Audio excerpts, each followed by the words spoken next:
Hello po sa ating lahat. Mapagpalang hapon. Shout out po sa mga Team Adrian. Na naka-tune in sa aking channel, although hindi naman po lahat So, totoo nga ba? No? Kasi marami nga po ang nagko-comment, no, na sinasabi nga po nila na bakit nga daw po mas marami ang time si Edu kay Rina, kaysa kay Viancy. Di po natin alam, para sa akin, no need to compare Rina between Viancy, kasi alam naman po natin na kailangan pagfokusan si Rina kasi under recovery pa po siya, di ba? Kita naman po natin na malaki na po yung improvement ni Rina, nakakausap mo na siya ng maayos. At napapansin ko kay Rina, medyo pumayat po siya.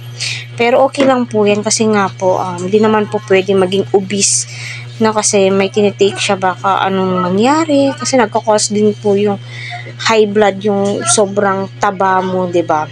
So, ngayon, sa mga nagsasabi, kinukumpara si Viancy, wala po tayong dapat na ikumpara. Kasi kung tutuusin, pasalamat po tayo dahil nga po normal si Viancy. Although normal lamang po itong si Rina, pero late development lamang po siya.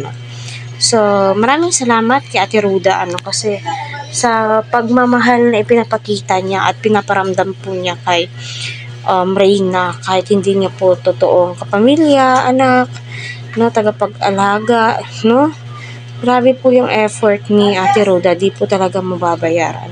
At kay Kalingap Edu naman po, maraming salamat syempre dahil nga muli mong binalikan si Rina. Kita naman po natin na masaya siya, kilalang-kila si Kuya Eds. Nakatatak na po talaga sa puso't isipan ni Rina na ito yung taong nagpapasaya sa akin. Ito yung taong umaalalay sa akin noon, di ba?